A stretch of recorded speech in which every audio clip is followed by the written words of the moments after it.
Good afternoon, everybody, and welcome to today's session. Super exciting to have you all out there in the virtual world. And boy, what a lineup of a stellar cast from local government we have this afternoon. My name is Peter Fleming. I'm leader at Sevenoaks District Council, but I also chair the Improvement and Innovation Board at the LGA.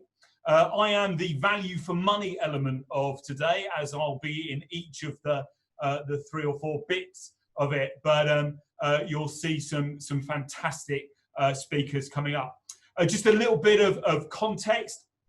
Clearly, sector-led improvement has a lot of press, and our first session will be chaired ably by Mike Burton from the MJ, who I'm sure will test the sector's feeling around that improvement offer that the LGA has to the sector.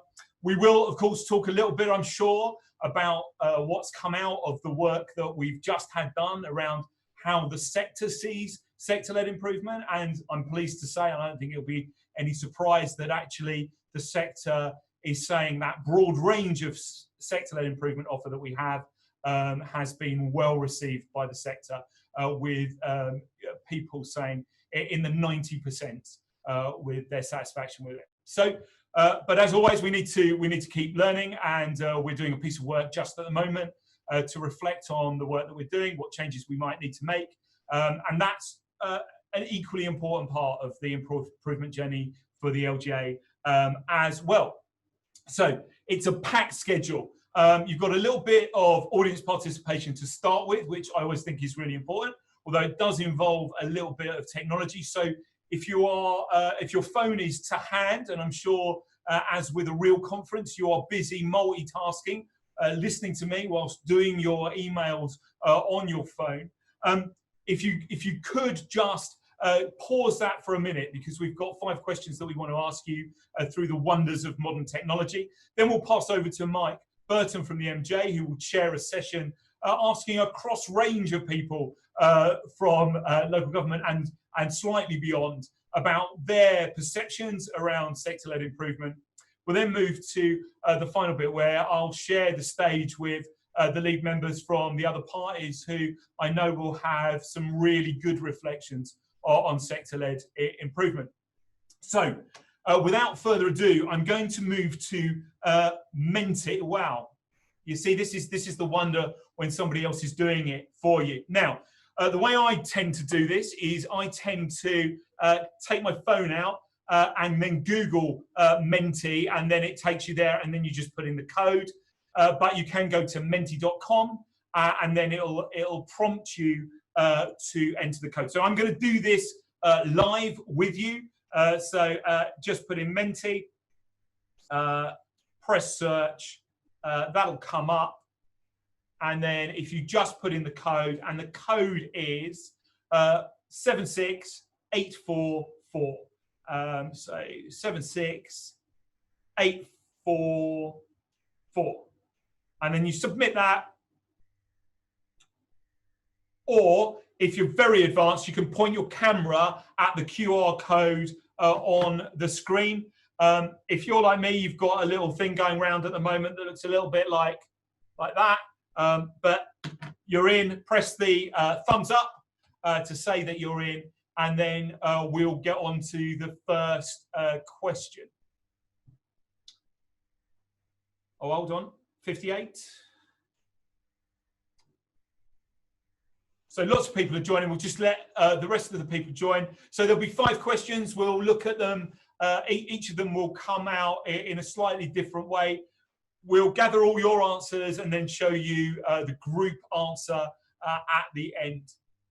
So I think that's probably about it for people joining. If you haven't quite joined yet, we'll keep the details at the top of your screen. So the first question. So the first question is, sector-led improvement is based on the underlying principles set out below. And it's really important for us to understand what you think are the most important. So if you could please rank them in order of importance, number 1 being the most important to you.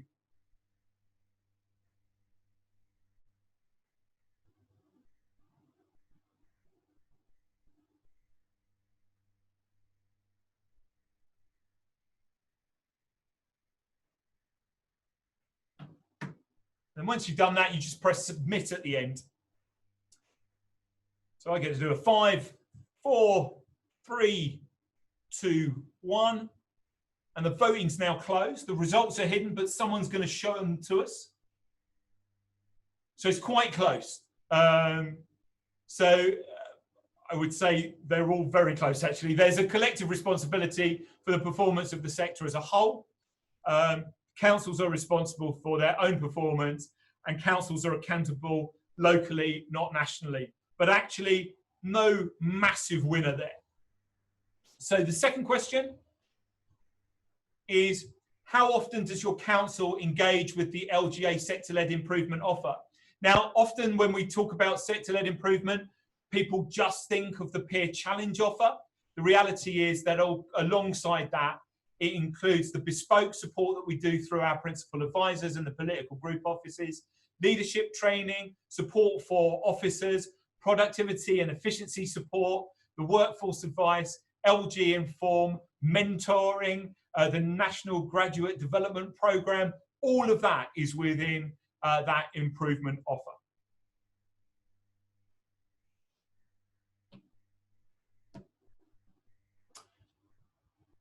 So the voting's now closed. 62 people answered that question, and 5% of those have said not at all. So the majority have been involved at some point or been engaged at some point with that sector-led improvement offer, and that really sort of mirrors that national picture. And actually, some of those that will have put not at all, their organisation may well have been engaged, but they just may not have been aware of it too. So the next question is a little bit trickier. Should there be an expectation for councils to have a corporate peer challenge at least every 5 years? So currently at the moment, we say that it would be an expectation for councils to have that corporate peer challenge. And we're just testing whether that feels to be about right.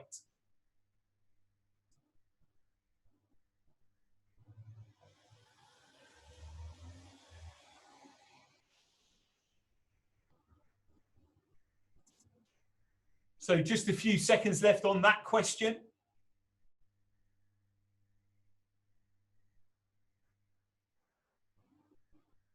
And the voting's now closed.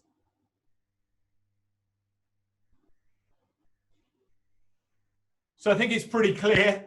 People believe that there should be an expectation on councils to have a corporate peer challenge at least every 5 years, which I think is something that we hear a lot back from the sector and beyond.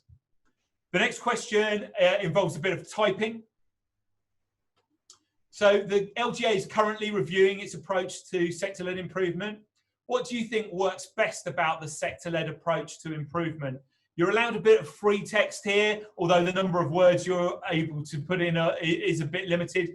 But even though it will look a bit of a mess at the end, it's really important that we can grasp hold of all of your answers. So please take a few minutes, a few seconds to write what you believe are the most important things.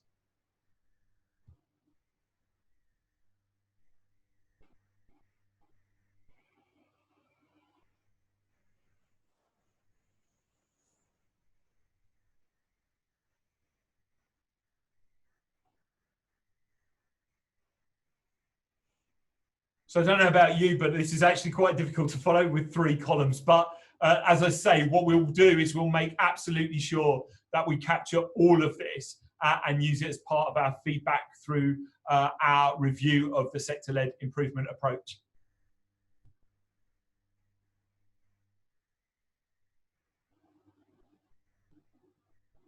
So you've got about 30 seconds left, and you can, I think, put in more than one answer. So, you know, if you have more than one view on this, certainly put that in as well.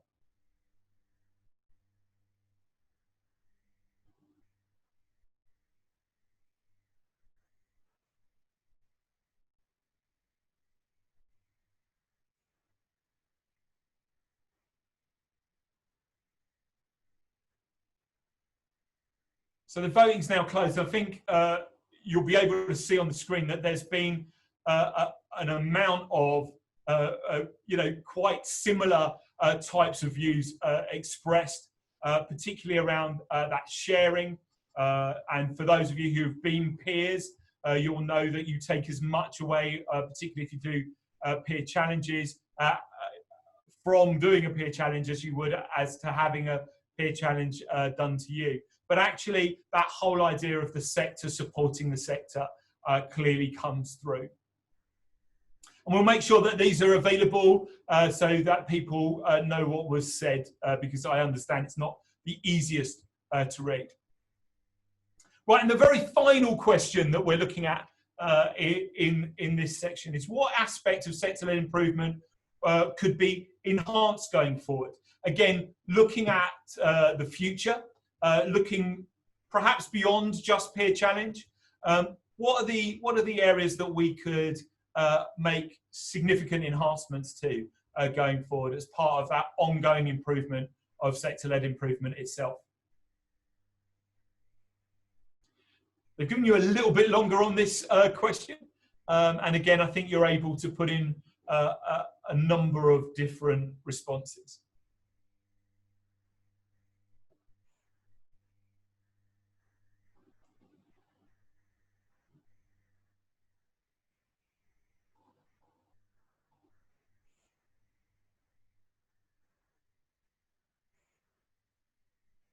So the last sort of 15 seconds of these questions.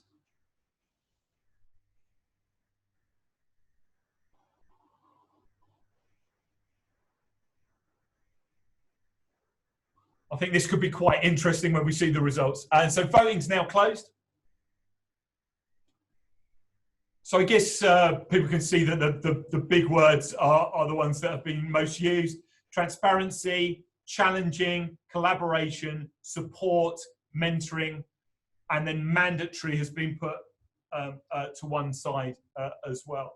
But then again, there are other words in there that's around some of those same things, but also some different ideas as well. So a massive thank you to everyone that took part. It was really, really helpful for us. We will hold on to those and make sure that they form part of that sector-led review. So I'm going to hand over now to Mike Burton, who's the executive, I'm going to say the executive editor of editorial director is the title, but that's in the title, eh? I'll tell you what, Michael, I am going to let you introduce yourself. And so I'll hand over to Mike. Thank you. Thank you very much, Peter. Thanks for that. Really interesting. I'll introduce myself. I'm editorial director of the MJ magazine, which I hope most of you will know. We have, if I may just give ourselves a little plug before I start, we have been coming out during the last few weeks, during the lockdown, and we're producing a physical magazine every 2 weeks and an e-zine every week as well, which is available at the moment for anybody free of charge to go onto the website at themj.co.uk. So do please go into that. I believe that tomorrow's front page is going to be some of the ministerial speeches at the LGA virtual conference from last week. So that's the end of my advert, if you like. If I may now go on to our very distinguished panel. Peter Fleming, you've already met, leader of Seven Oaks District Council, chairman obviously of the LGA Improvement Innovation Board. Aileen Murphy, who again, many of you probably know, director of the Ministry, one of the directors, non-executive Ministry of Housing, Communities and Local Government, and head of Local Government Value for Money at the National Audit Office. Gavin Jones, who's chief, you can see him because he's got a few guitars just behind him, as well as being chief executive of Essex County Council, and of course chair of Solace. Gavin is a long-established musician as well. And then Kath O'Dwyer, chief executive St Helens Council. So a very warm welcome to all of you. What we're going to do over the next 3/4 of an hour is get some of your feedback about sector-led improvement, and particularly some of the areas that we've touched on in those questions. So I'm going to sort of start with your initial reflections from some of those answers. Just to sort of recap, we've had interesting that on the first sector-led improvement based on the underlying principles, etc., that first one was quite close, but the one which came out slightly ahead, sense of collective responsibility, and then some of the issues which were thrown up about what was important about the SLI, the peer approach, and so on. So if I could just perhaps get some of your initial feedback. I mean, I may start with Gavin. If you've got to turn on your mic. There we are. Right. So some of your initial thoughts and some of those questions. Thanks, Mike. So I'll just start off by saying I am a fan of service level improvement, sector-led improvement. I've led many peer reviews myself. Each one has been very different, and each one has given me real insight that I've been able to take back to my own organisation. I think what some of the questions have thrown up is one of the things that I and others have wrestled with around taking peer challenges specifically, whether it's predominantly about assurance or whether it's about learning. I think it's always felt a little uncomfortable. My sense is that government have tended to look upon it as an assurance tool.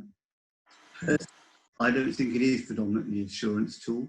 I think the real benefit around peer challenges particularly is around the learning opportunity for the organisation.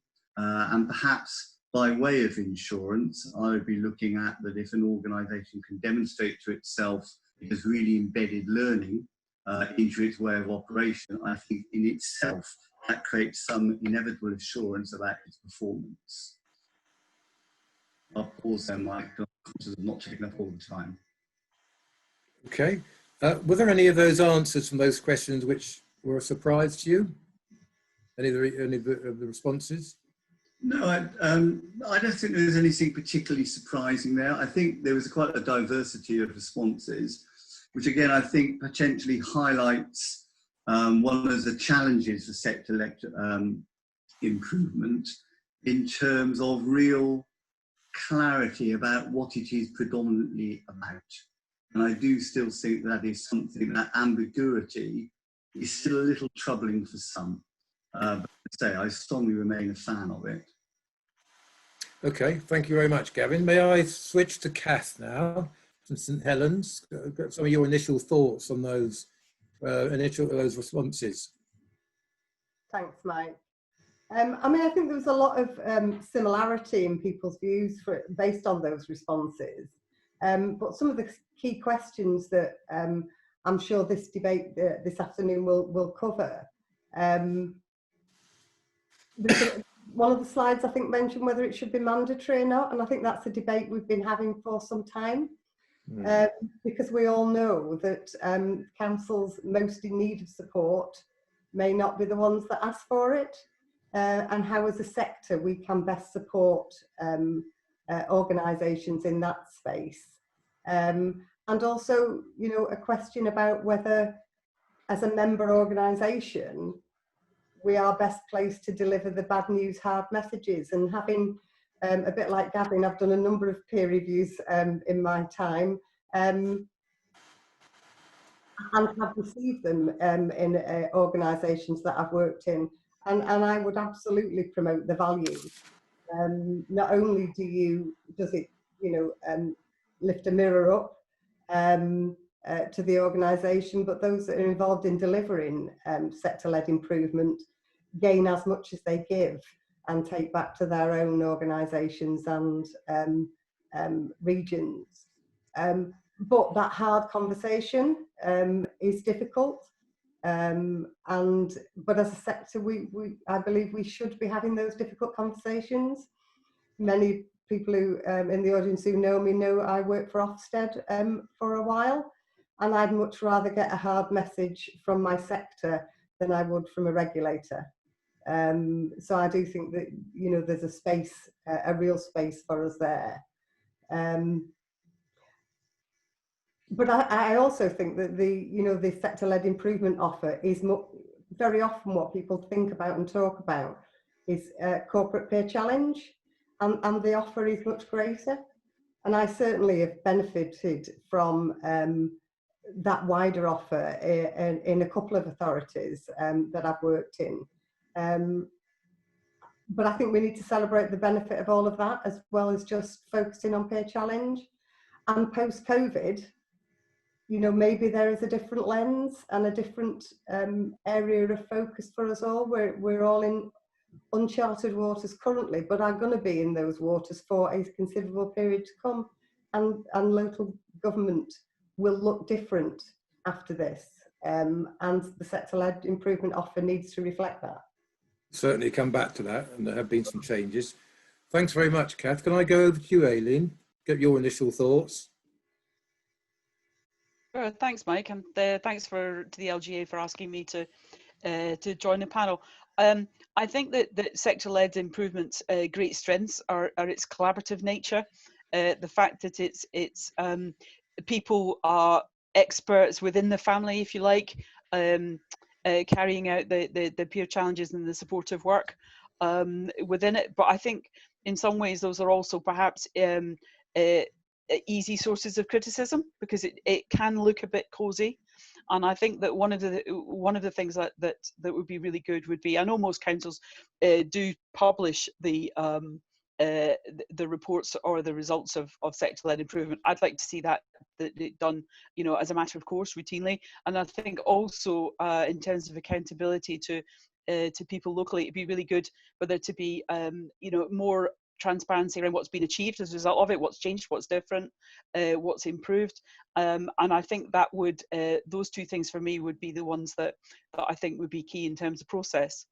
In terms of what's actually done, I mean, as always from the National Audit Office, I'd always be looking for more data, more numbers, more metrics, and to have really robust cost and performance data that could actually be used in a more comparable sense across bigger groups of authorities, without taking away from, you know, that real sense in which sector-led improvement is about a particular authority, which is different from all other authorities.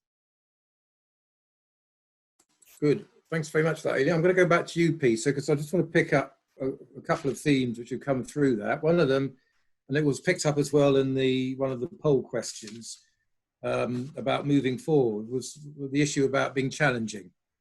And a couple of the panelists have talked about, I mean, Kath mentioned about, you know, we need hard conversations and so on. Is the process challenging enough? And how do you address this problem about those councils which don't participate in it? Okay, so I mean, there's so much packed up into there, Michael. The reality is, I mean, the first question I always ask myself is, what is the problem that we're trying to solve? Now, I know I don't look old enough, but I mean, I do remember the Audit Commission. And are we seriously saying that that local government is in a worse place with LGA sector-led improvement than it was under the old regime that cost in excess of £2 billion a year? So that would be my starting point. You know, what is the problem that you're trying to solve? And the second thing is, is really around the point that Kath made, which is we always fall into this hole, which is when we talk about sector-led improvement, we can't help but start talking about peer challenges. And the reality is that is just one small part of sector-led improvement. We have all of the leadership stuff that we do around, you know, training councillors this year, almost 1,000 councillors, even though the end part of the year was a little bit constrained, have gone through processes that have, you know, exposed them to different political thought, but also exposed them to different thinking, different councils, different types of councils, all the stuff that they can then take back. We've got the efficiency and productivity programme, which is about helping councils both to be efficient, but also to maximise that public spend. And then the sort of strong public services, allowing, you know, Aileen's point, you know, making sure that the data's out there. We couldn't make the data more accessible if we tried. It's absolutely free, you know, it's there and ready to go. And I do have to pick Aileen up. I mean, the number of councils that haven't published, I think, still is 1. It may be 2 out of the entirety of the process we've done. And so I am not going to beat the sector up over that. But I think Aileen made a really important point, and one that we have absolutely started to reflect on, which is the follow-up. So, you know, you do the peer challenge, you land those key messages with the council, and then you go back after 6 months and say, actually, what progress has been made? And I think in part that picks up Gavin and Kath's comment. You know, we do give those difficult messages. And in fact, you know, when Dennis Skinner phones me up and says, ex-council, this has happened, the first question I ask is, have they had a peer challenge recently? And was this issue picked up? And I can absolutely assure you that they are. They are always in those reports. But I think the key is the Aileen point, which is we have to be robust when we go back and say, actually, we showed you a mirror. We reflected on what we saw in your organisation. Have you made those changes? Have you been on that journey? And I think that's absolutely where we need to be. Can I just quickly go back to that question about those councils that don't want to participate in it? I mean, there's not a lot you can do with them, is there? Well, no. So I think, you know, again, there's a massive misconception. It is a small number, and actually every council has participated in some form of sector-led improvement. So actually, if you just go by the metrics of have they had a corporate peer challenge or a finance peer challenge, there is a handful of councils that haven't. But actually, if you look at have they engaged in sector-led improvement, actually I can't think of a council that hasn't been involved in some level of sector-led improvement. And the final thing I would say on that, Michael, is Ofsted and the CQC remain, right? They are still there. And, you know, Kath mentioned them. I would not say that they are adding huge amounts of value to the sector. You know, I would question, you know, whether that is a model that anybody wants to go to.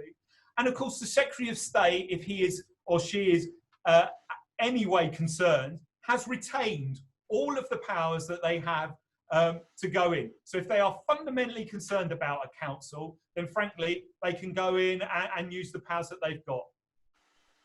Okay, great. Just to let anybody who wishes to pitch in, by the way, do just stick a hand up like that. So feel free. One of the other questions I wanted to touch on, I mean, your last review was 5 years ago.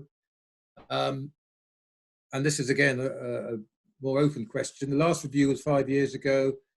You've got another one going on at the moment, which I think is due to report back in the autumn.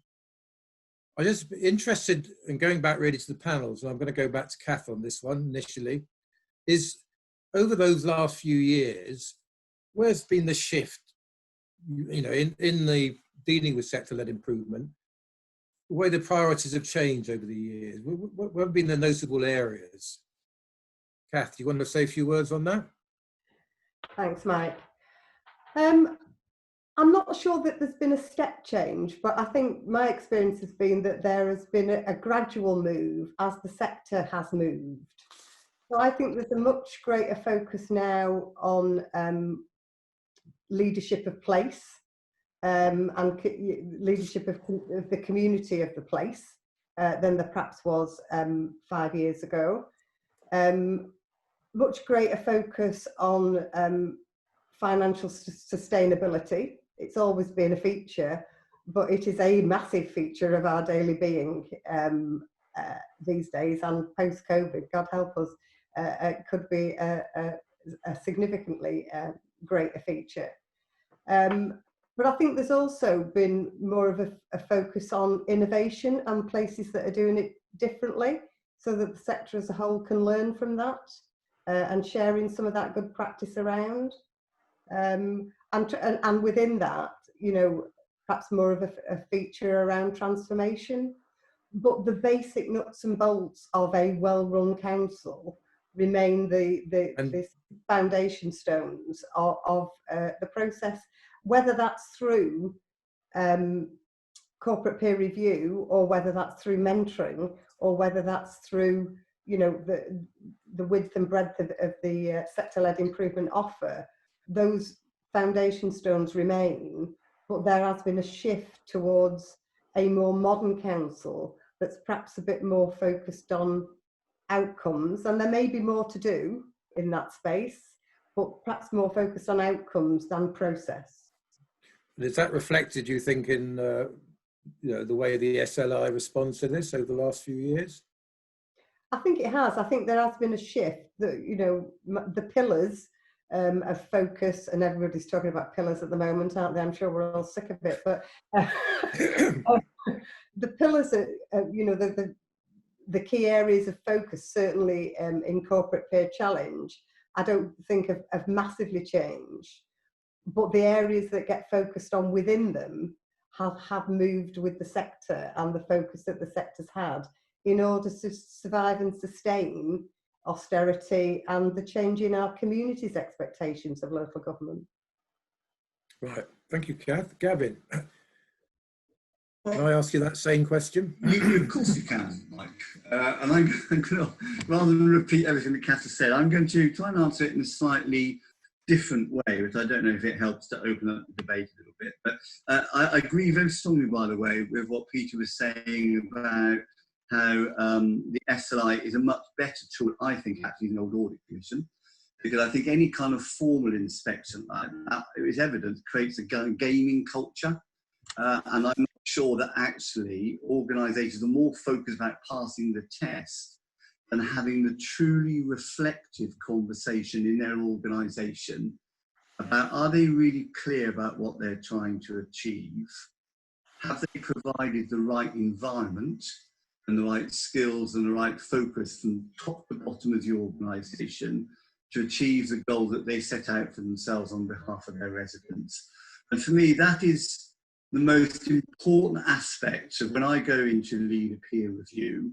And I go back, sort of, I'm being a bit boring about it, but for me, evidence of an organisation that is confident in itself to take challenge and is humble enough to truly learn. Because I think when those two components are in place right at the top of an organisation, and then you see it reinforced through processes and systems, whether that be through the performance management system, that's when I feel that you potentially have got a more sustainably successful organisation.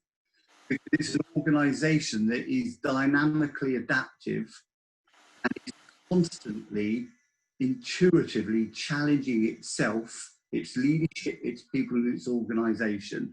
So, in a sense, Kath, I would probably say, no, I don't think that the pillar model has moved fast for me. To a very personal view, I'm being deliberately a bit, you know, kind of challenging to create a debate. I think more emphasis about demonstrating how you learn and how you apply learning. I think, given the COVID experience, it was all about learning, wasn't it? We were trying something for the first time. I think they're the skill sets and cultures that truly successful organisations will embrace, rather than ones that are simply trying to conform to a prescribed model of what's considered to be successful. And that's where I would like to take sector-led improvement, a debate around that and how you can make that happen. Okay, thank you very much, Gavin. And then Eileen, you add a few comments on that? Yeah, I think, I mean, I totally agree with what Gavin said at the start, to be clear about what the purpose of it is. And it's very clear from what people are saying.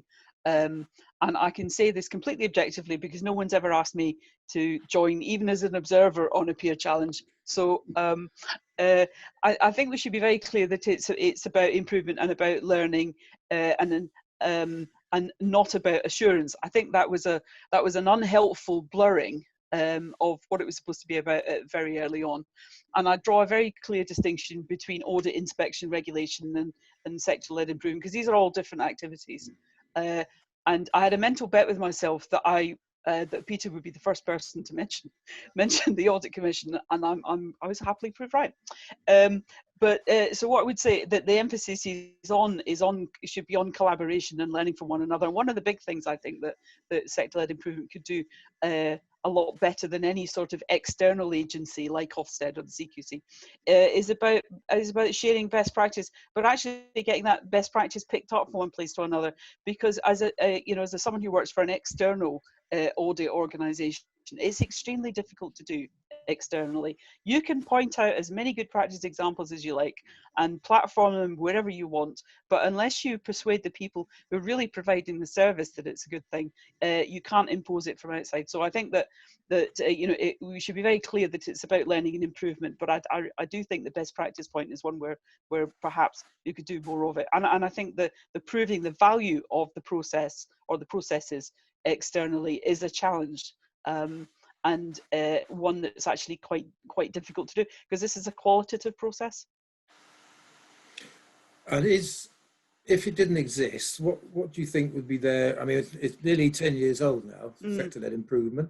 If it didn't exist, What would we have in its place? I think if it was suddenly swept away tomorrow, then I think that leading people in the sector would continue it under another name, because I think when you look at the stats that come out of it, and the number of people who pick up, the number of organisations that pick up some part of it, not just the peer challenges, it proves its value by the fact that people enter into it.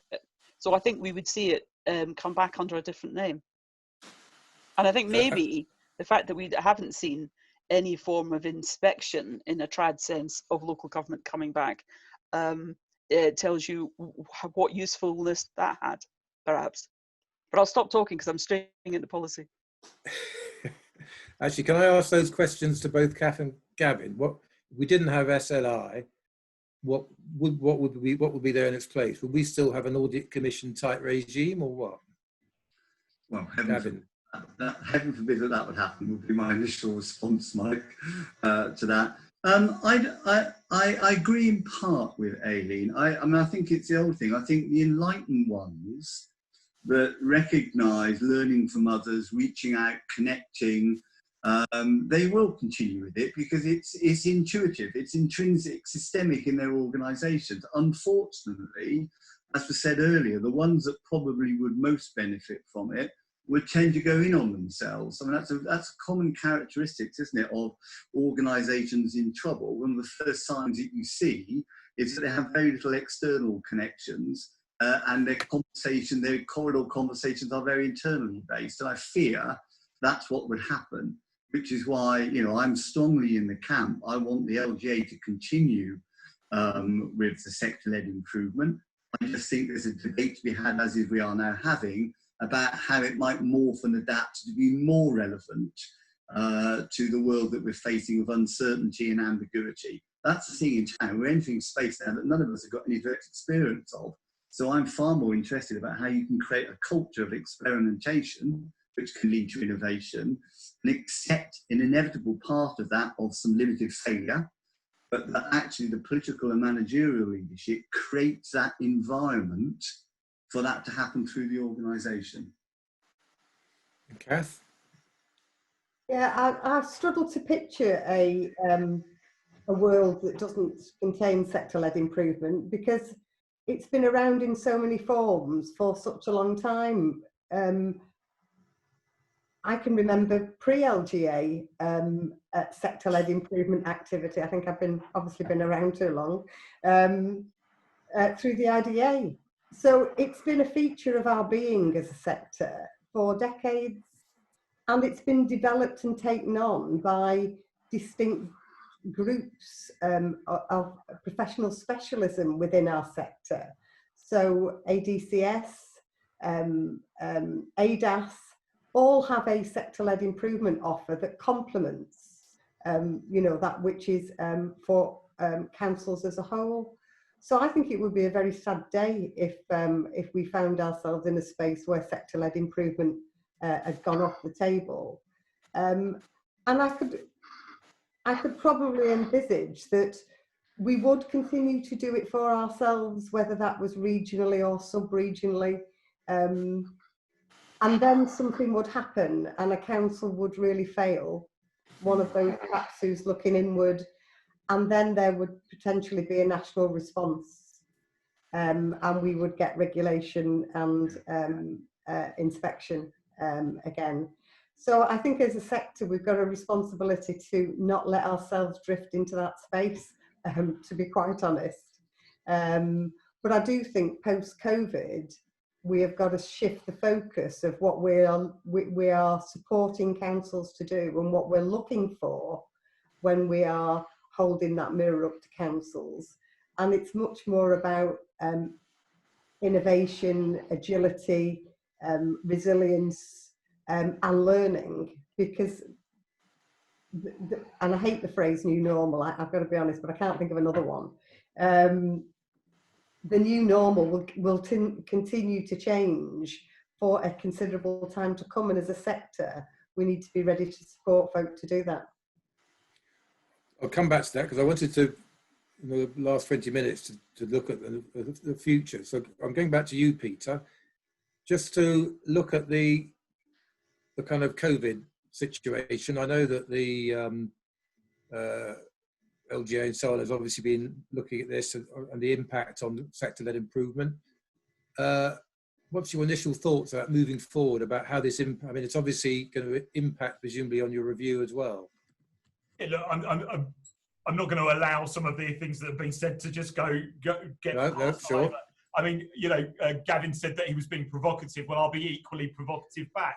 The reality is we have internal audit, external audit, Ofsted, CQC, Aileen's organisation occasionally writing about us, Solace writing about us, SITFA writing about us, you writing about us, the LGC who's on the line writing about us. It's hardly like we're getting away with anything.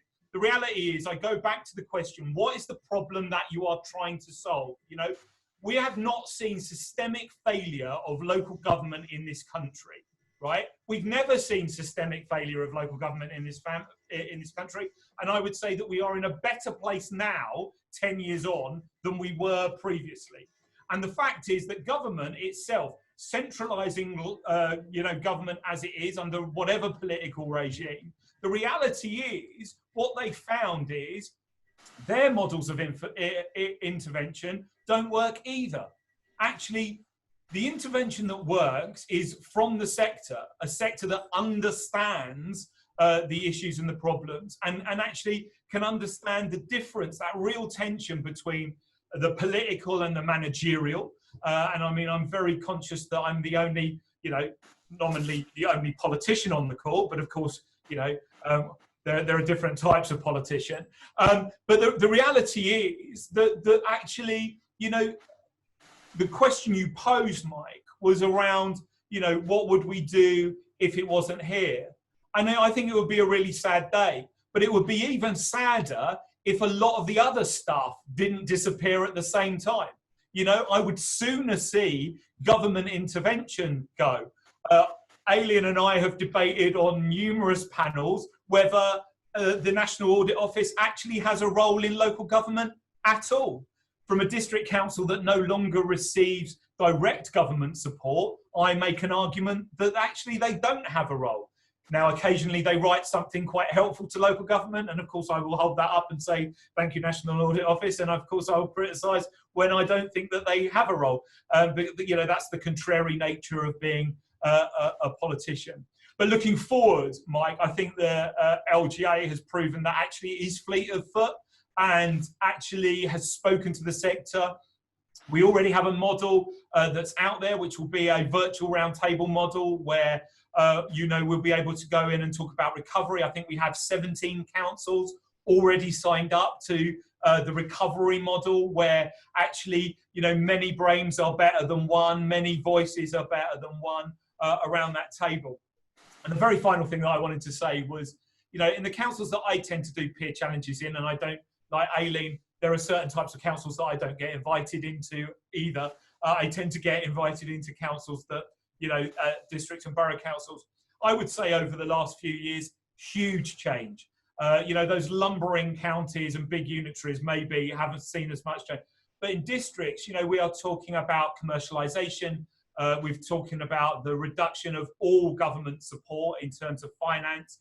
You know, we've looked at a completely changed model for local government in that part of the sector that doesn't have adult social care and children's services. And actually, I've seen a massive dynamic change in the peer challenges that we've done. Yes, around those pillars, but actually it's been very, very different under those pillars. So, you know, I think different types of local government may have moved at a different pace. Okay, I've triggered Gavin. Well, I've triggered. yeah, I wonder why I'm Gavin? coming in, Peter. I wonder why. So I very much enjoyed your passion and energy, but of course I'm going to pick you up on lumbering trenches. That's where you disappoint. Oh dear, oh dear. Come and see my organisation, still. So the point is, and you gave a very articulate defence, and I use that word deliberately, of sector-led improvement. And you should be rightly proud, the LGA, actually, of what they've done over the last 10 years. So not dishing that, but good is never good enough. That has to be the mindset that all of us have as public servants, as officers or members. And that's why I go back to saying we need a hard debate with ourselves in the sector to ensure we're as good as we can possibly be. And, you know, I know you think that.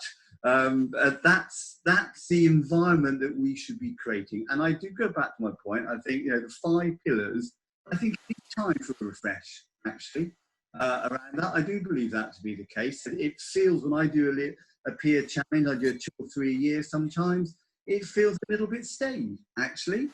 But here we go again, it's formulaic. And actually, we know the skill about really trying to challenge an organisation is the thoughtfulness upon which you frame your questions, how the questions are delivered in a way that create real reflection in the people in the host authority, for example.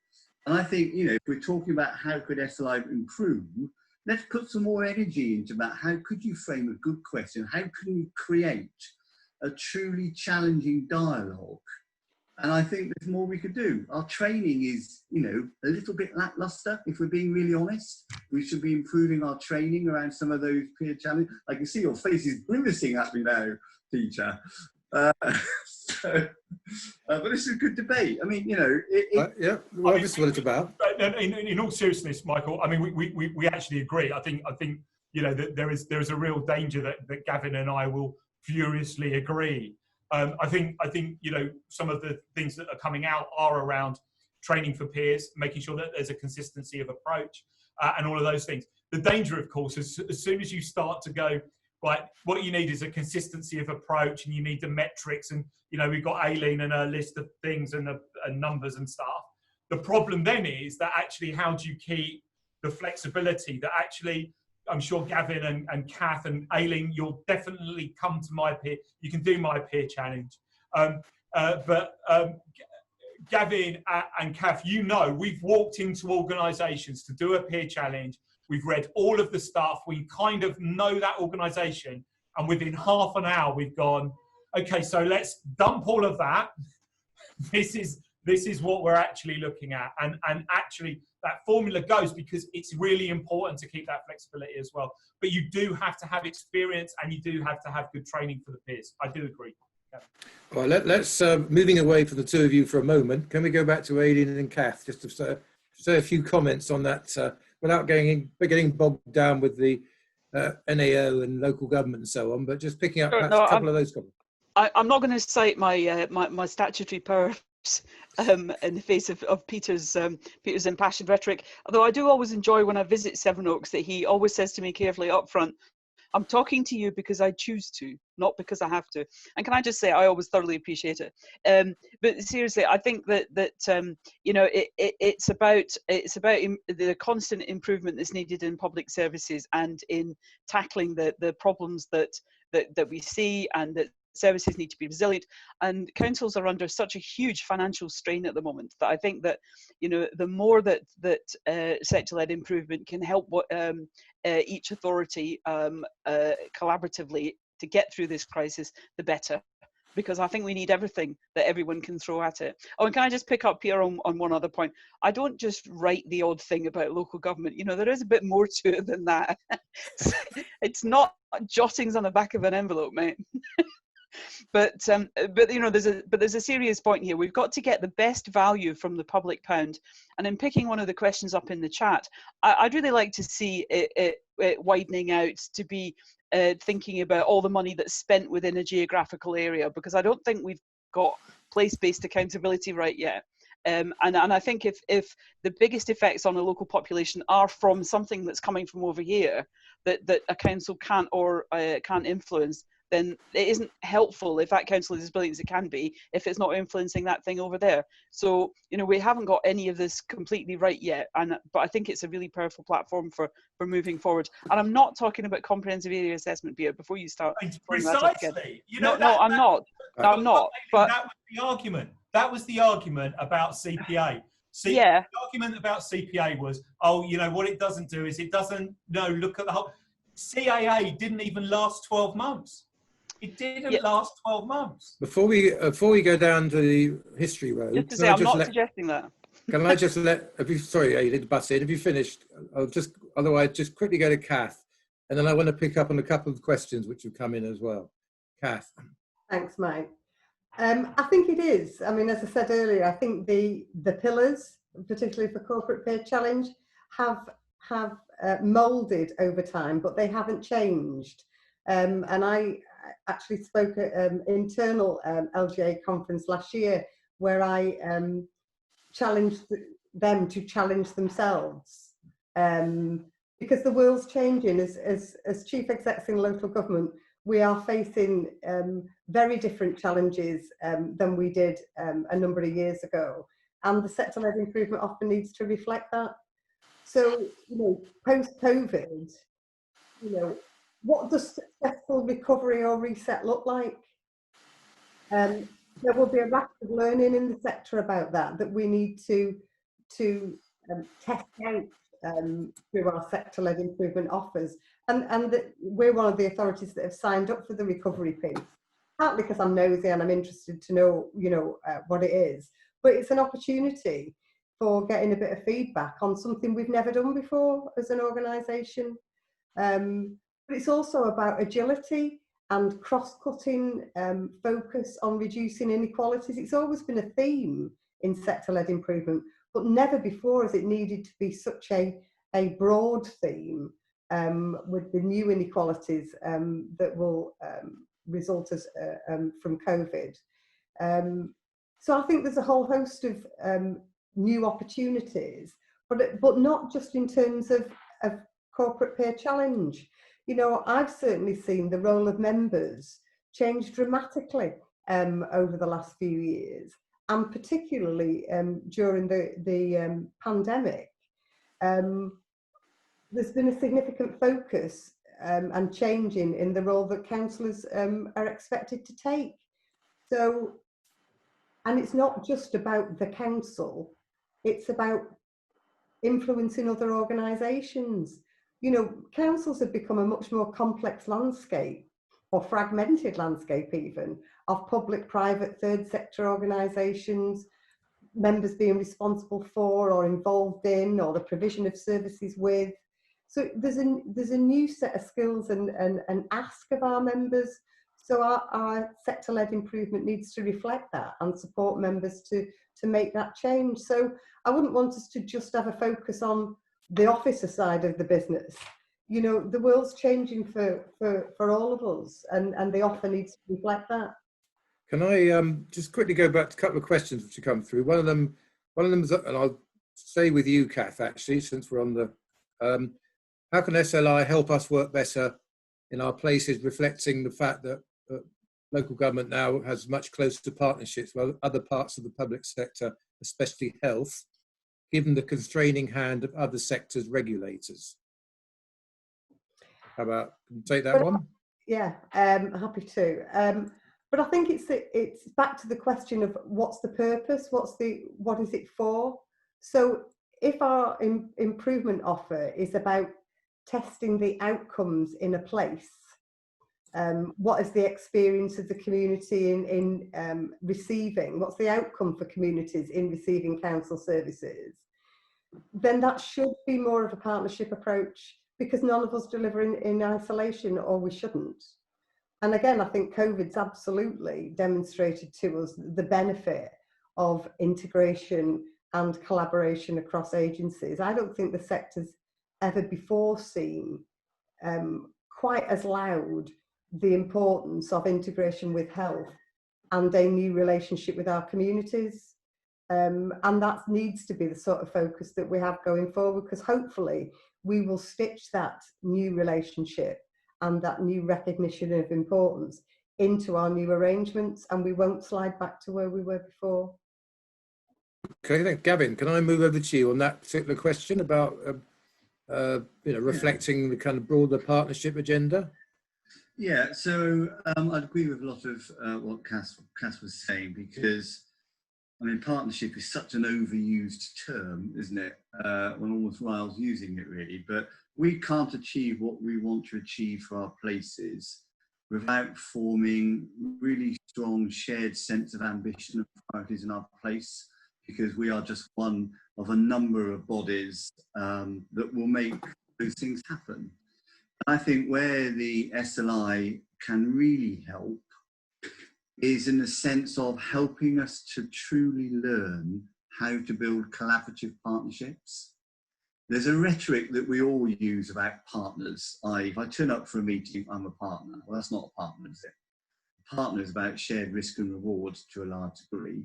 And then it's also a mindset that says, actually, if you're in a collaboration and partnership, your route to success often appears to be more convoluted and more difficult, because you're having to work through people as opposed to your perception. If I leave it to me and I'll do it.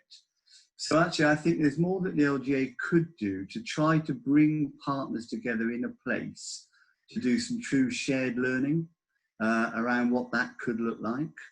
And to be blunt, if you can bring health to the table, so maybe it is just in my area, but I often find that our health colleagues are by far the hardest ones to bring to the table in that kind of discussion. Maybe I'm unique in Essex, I don't know, but that would help. So I think that's a really important role for the LGA, that I would love to see them playing that kind of brokering role. I think you're on mute, Mike. I'm going to come back to you, Peter, just before we wrap up, just to pick up some of the comments. But Aileen, can I go to you just to pick up on those couple of comments about the wider public sector partnership aspect of it all? Yeah, I agree with Gavin, and at the risk of inflaming Peter's blood pressure even further, I do think it's about looking at the other things that are going on in that particular area, and health is so dominant, and with the COVID-19 crisis, their budgets are even bigger. So it's a little bit like a bank robber in the 19th century in the American West called Willie Sutton, who was asked why he kept robbing banks, and he said, because that's where the money is. I mean, I think there's a sense in which one has to be partners and friends with the NHS, because it's so huge and so influential locally. And I think that the convening power of local government and the way it works collaboratively is absolutely key for the success of an area. So it's really about getting the other partners to be that bit more like local government, if you ask me. Okay, and one of the other questions which has also come in it's about the SLI leading more on digital innovation. Now, bearing in mind post-COVID, the impact on our working lives and so on, perhaps more people working from home, the importance of digital. Is that something which the sector-led improvement should focus much more on, do you think? Aileen? Sorry, that's me. Yes, I think it's shown up. What's been called the digital divide even more than it was there before. I think that when you look at when we start to look at the attainment gap with children, it's going to have been widened between those parents that can afford laptops and iPads and those that can't. To take one small example. So, and I think the other thing is about social care. The lack of investment in innovation in social care, it has obviously been shown up as well, because of the amount of money that's been taken out of it over the years. So I think that if it had a digital aspect as a part of it, I think that would be really, really helpful, again, to show up to other places what sort of approaches have worked elsewhere. Kath, any thoughts on that one as well? Yeah, I think there's a whole host of aspects to what digital is. So absolutely, we have turned our workforces into agile workers overnight. in what would have been a programme that potentially would have taken us years as a sector. But I think we've also seen that divide for our communities that are digitally abled and those that are not. So sector-led improvements is about sharing best practice and learning. So those places that are doing it well, you know, let's take the opportunity to focus on that and share it around the sector. It's going to be something we're all grappling with. And one of the beauties of sector-led improvement is actually we don't have to reinvent the wheel 400 times. We can let half a dozen do it and we can pick from the best. So I think there's got to be a focus on that. And likewise, a new focus on community engagement and a new relationship with communities, and digital's part of that, you know, part of how we engage, but also, you know, how they want services, local government services to be delivered. And do you think, going back to your point you just made, is there enough sharing within the sector? I think there is. I think there are sterling attempts at sharing, but whether it's the mark or not, whether it lands, is another matter. And again, it's, you know, if organisations are committed to improvement and self-reflection and transformation, then they go looking for it. Those that perhaps need to be but aren't don't necessarily go looking for it. So it's about creating a menu and a range of ways that people can access that information, rather than, you know, sometimes you've got to take the horse to water to see whether it drinks, rather than just let it make its way there themselves. So I think there is a bit more of a shove required. Okay, thanks.